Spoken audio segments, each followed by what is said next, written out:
1 जून 2026 पासून गुरुचा प्रवेश कर्क राशीमध्ये होईल आणि कुंभ राशीसाठी कर्क राशी 6वी रास ठरते. आणि 6वा भाव हा फक्त शत्रू किंवा रोग एवढाच नसतो, तो प्रत्यक्ष आयुष्यातील जसे की स्पर्धा, कर्ज, कोर्ट कचेरीची प्रकरणे, नोकरीतील संघर्ष किंवा दैनंदिन कामाचा जो ताण असतो, तुमची शरीराची प्रतिकारशक्ती, तुमचा सेवाभाव, तुमच्या कर्मचाऱ्यांशी कसे संबंध असतील याचा तो भाव समजला जातो. आणि गुरु हा विस्तार करणारा ग्रह आहे. तो जिथे जातो ना तेथील विषयांना तो वाढवत असतो. तो आधी समस्या समोर आणतो आणि मग त्यावरती उपाय आणि विजयही करून देत असतो. वैदिक ज्योतिषशास्त्रानुसार 6वा भाव म्हणजे हा काम करून जगण्याचा भाव आहे. आणि हा भाव तुमच्या रोजच्या युद्धाशी संबंधित असतो. लोकांना वाटतं की 10वा भाव म्हणजे करिअर, पण प्रत्यक्षात करिअर टिकवणारा हा 6वा भाव असतो. कारण रोज वेळेवर उठणे, तुमचे टार्गेट्स पूर्ण करणे, ऑफिस पॉलिटिक्स तुम्ही हँडल करता, पेपर वर्क करता, डॉक्युमेंटेशन करता, रिपोर्टिंग करता आणि तणावामध्ये कामही करता. हे सर्व 6व्या भावावरूनच ठरवत असतं. आणि आता इथे गुरु आलेला असेल, गुरु विस्तार करेल म्हणून कामही वाढेल, जबाबदारीही वाढेल आणि चुका देखील मोठ्या दिसू शकतील. कसं असतं की अचानक जबाबदारी पण वाढवू शकते. पण का वाढते?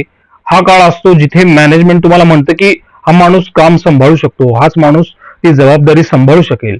म्हणून कसं आहे, तुमच्याकडून एक्स्ट्रा टीम हँडलिंग किंवा थोडंसं जास्त जबाबदारी किंवा तात्पुरतं दिलेलं एक मोठं काम, अशा गोष्टी तुमच्या बाबतीत जास्त वाढू शकतात. कधी कधी कसं होतं की ट्रेनिंगच्या रिस्पॉन्सिबिलिटी पण तुमच्यावरती येऊ शकतात. पण इथे एक ट्रॅप काय आहे थोडं लक्षात घ्या. काम वाढतं पण डेसिग्नेशन किंवा सॅलरी जी असते ना ती लगेच वाढत नाही. म्हणून कुंभ राशीला तात्काळ थोडंसं फ्रस्ट्रेशन वाटू शकतो. मॅनेजमेंटचं प्रेशर कसं असू शकतं लक्षात घ्या. 6वा गुरु काय करतो, तुमची परफॉर्मन्स विजिबिलिटी वाढतो. म्हणजे तुम्ही जे काम करता ते इतरांच्या नजरेत आणत असतो. ते नजरेत जास्त येईल. चांगलं काम असेल तर तुम्हाला त्याची श्रेय पण मिळेल, पण म्हणावी तशी त्याच्यामध्ये इन्क्रीमेंट जी असते ना ती मिळत नसते. अशा वेळेस काय होतं की तुम्हाला कधी कधी अननेसेसरी एक्सप्रेशन द्यावं लागतं.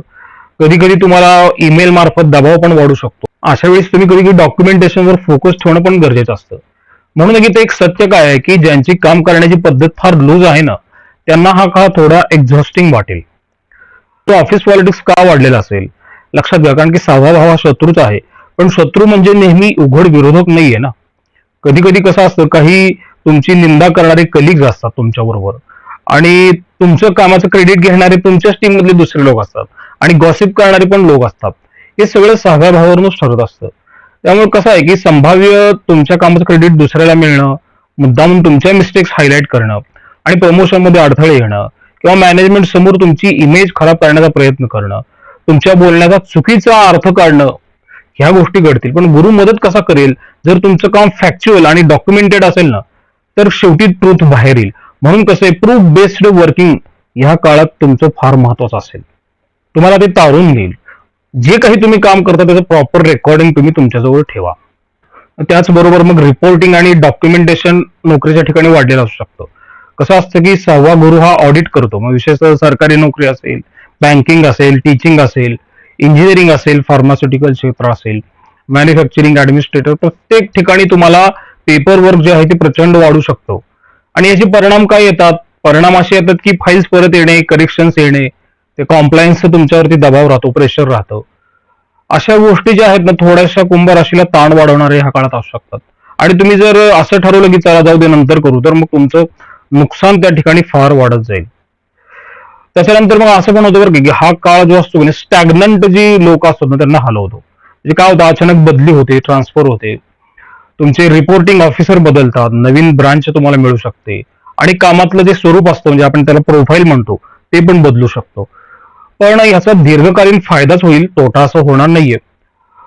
दुसरं कसं आहे की कॉम्पिटेटिव्ह एक्झाम्स किंवा इंटरव्ह्यूज असतील ना तर 6वा भाव हा स्पर्धेचा आहे, हे लक्षात घ्या. आणि गुरु इथे काय करतो, एक तुम्हाला योग्य मार्गदर्शक मिळवून देतो. शिस्तबद्ध अभ्यास करण्याची तुम्हाला एक चेतना निर्माण करून देतो. मग याच्यामध्ये फायदा हा नक्कीच कसा आहे की कोणाला होतो, विद्यार्थ्यांना होतो. जे कष्ट करणारे विद्यार्थी आहेत त्यांना होतो आणि काही टेक्निकल स्टुडंट्स असतील त्यांना पण या गोष्टीचा फायदा होतो. पण काय माहिती का, फक्त मोटिवेशन व्हिडिओज पाहून काही होणार नाहीये. हा काळ तुम्हाला कन्सिस्टिंग वर्क करायला भाग पाडेल.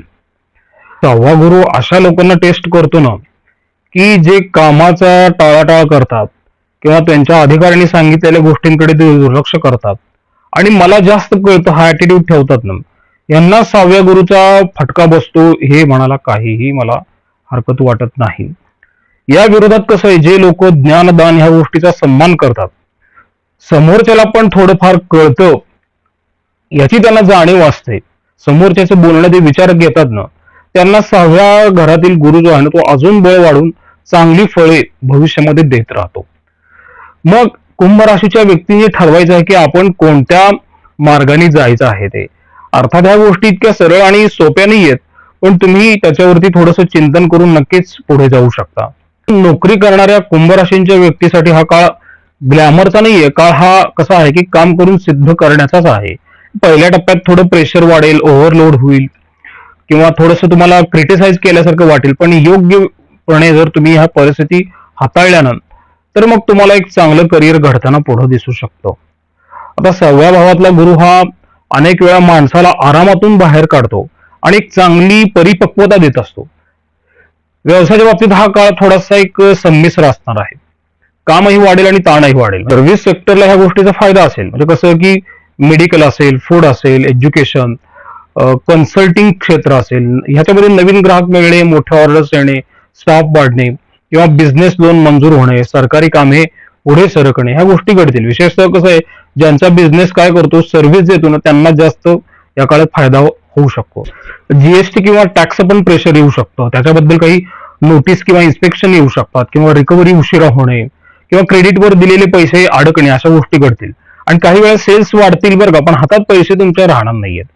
जे लोक पार्टनरशिप मध्ये व्यवसाय करतात ना, तिथे ताण वाढेल.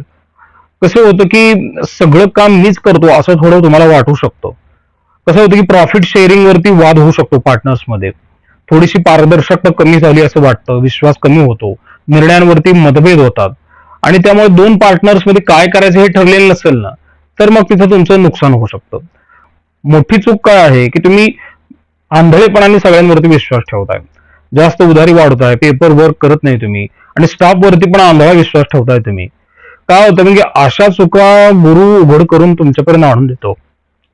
मग आता फायदा कोणाला आहे? ज्यांच्याकडे शिस्त आहे, क्लिअर अकाउंट्स आहेत व्यवसायात, प्रॉपर सिस्टीम आहे व्यवसायात, रिकव्हरी कंट्रोल करण्याचं स्किल आहे, प्रॅक्टिकल विचार आहे, त्यांना हा गुरु या काळामध्ये स्थिर एक ग्रोथ मिळवून देऊ शकतो. म्हणून हा काळ फक्त मोठं होण्याचा नाहीये, तर व्यवसायामध्ये मजबूती आणण्याचा असेल. कुटुंब आणि घरगुती जीवनाचा जर विचार केला ना, तर 6व्या भावातील गुरु घरात जबाबदाऱ्या वाढवतो. घरातील वातावरण अधिक प्रॅक्टिकल आणि कामकाजा भोवती फिरू शकणार असेल. घरातील एखाद्या व्यक्तीची तब्येतीची चिंता सतावते, औषधावर खर्च होऊ शकतो, आई वडिलांची काळजी वाटू शकते किंवा घरातील कामांची वाटणी होते, कुटुंबातील जबाबदाऱ्या पण वाढतील. शिवाय नातेवाईकांशी जुने विषय पुन्हा निघतील, जेथे तुमचे वाद थांबले होते ते पुन्हा चालू होऊ शकतात. आणि काही वेळा सगळं माझ्यावरच आहे अशी भावना तुमच्या बाबतीत वाढू शकते. सगळ्यांच्या बाबतीत नाही, पण 10 पैकी 7 जणांच्या बाबतीत असं होतं. कर्क राशीचा संबंध हा आईशी आहे. आईच्या आरोग्याकडे लक्ष द्यावे लागू शकते. तिच्या भावनिक स्वभावामुळे चिंता वाढू शकते आणि कसं आहे, घरात भावनिक वातावरण तयार होऊ शकते. पण कसं आहे की योग्य संवाद जर तुम्ही ठेवला तर तुटलेले संबंध पुन्हा सुधारू शकतात ना. तसंच विवाहाच्या बाबतीत विचार केला तर 6वा भाव हा प्रेमापेक्षा समजूतदारपणा आणि जुळवून घेण्याचा असतो. इथे नात्यांची खरी परीक्षा होते. रोजच्या धावपळीच्या जीवनामुळे जवळीक कमी होणे किंवा खर्चावरती मतभेद होणे आणि जोडीदाराच्या तब्येतीची काळजी किंवा घरकाम किंवा जबाबदाऱ्यांवरून तणाव वाढणे, अशा गोष्टी घडू शकतात. विशेषतः मी जास्त करतो किंवा करते अशी भावना तुमच्यात जास्त वाढू शकते.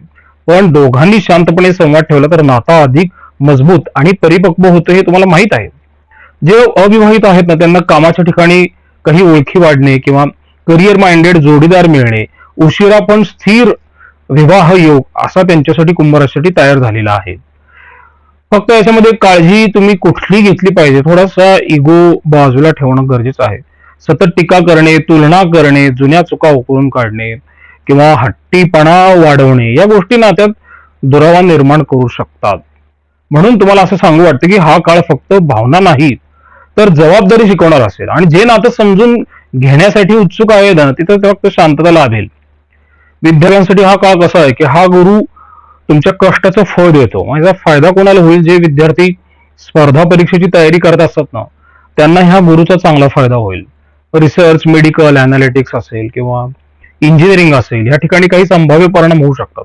विद्यार्थ्यांची नक्कीच एकाग्रता वाढलेली असेल, रुटीन तयार झालेलं असेल, तुम्हाला एक चांगला मार्गदर्शक मिळेल तिथं.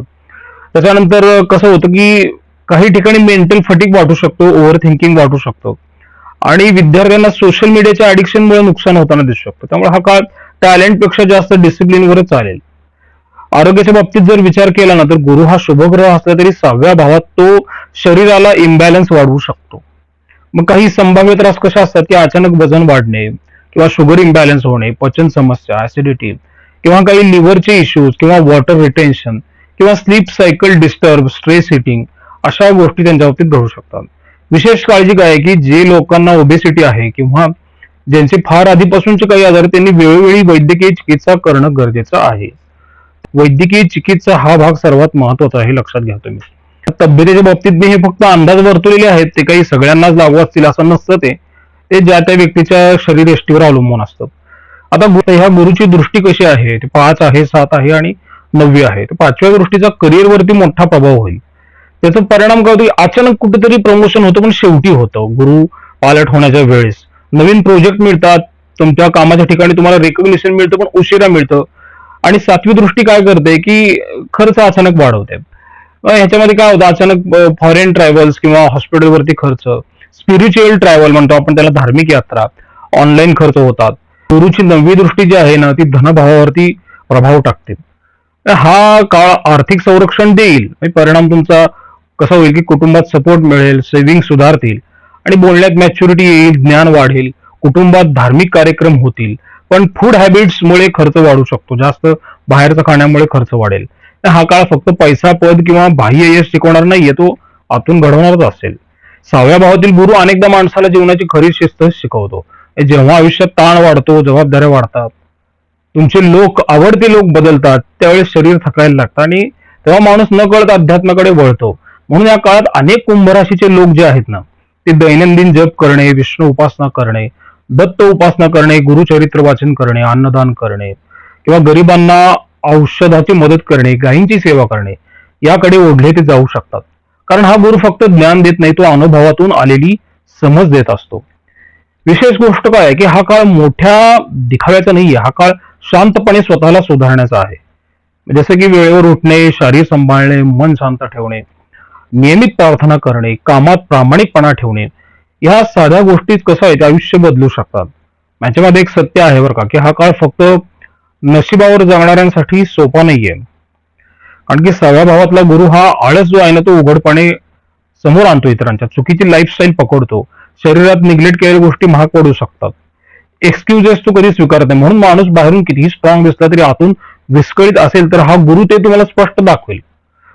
पण कसं आहे, जो व्यक्ती शिस्त ठेवेल, रुटीन सुधारेल, शरीर आणि मन दोन्ही सांभाळतो ना, शांतपणे मेहनत करत राहतो, त्याच्यासाठी हा काळ हळूहळू स्थैर्य निर्माण करणारा नक्कीच असेल. सुरुवातीला संघर्ष दिसेल पण शेवटी मनाची ताकद, जीवनातील स्पष्टता आणि आतली स्थिरता या सगळ्या गोष्टी तुम्हाला मिळू शकतात. कारण की हा गुरु अनेक वेळा माणसाला बाहेरून नाहीच तर आतूनच मजबूत करत असतो. आणि त्यामुळे षष्ठम भावातल्या गुरुचं एक वेगळंच महत्व आहे आयुष्यामध्ये आणि तो कुंभ राशीसाठी आलेला आहे. मित्रांनो, मी ह्या ज्या गोष्टी तुम्हाला आता कुंभ राशीबद्दल सांगितल्या की नाही, याच्यावरती तुम्ही चिंतन करा आणि पुढील ऑक्टोबर महिन्याच्या शेवटपर्यंत काही काही घटना, प्रसंग तुमच्यासमोर येऊ शकतात. त्याला सामोरे जाण्यासाठी स्वतःच एक प्लॅनिंग करा तुम्ही.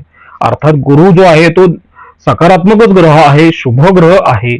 पण कसं असतं की काही गोष्टी आपल्याला कुठं चुकतात हे तो समजावून देण्याचा प्रयत्न करत असतो. त्यामुळे तुम्हाला कधी कधी ताण वाटू शकतो. एक करेक्शन असते लाईफ मधले की ती लाईफ आपल्याला दाखवते की तुझं इथं चुकतंय आणि तू आता हे बाजूला काढ म्हणजे तू पुढे जायशील. हे दाखवण्याचं काम हे गुरु करत असतो. हे 6व्या भावातील गुरुचं मर्म आहे. प्रसाद कुलकर्णी, पंढरपूर. श्रीराम.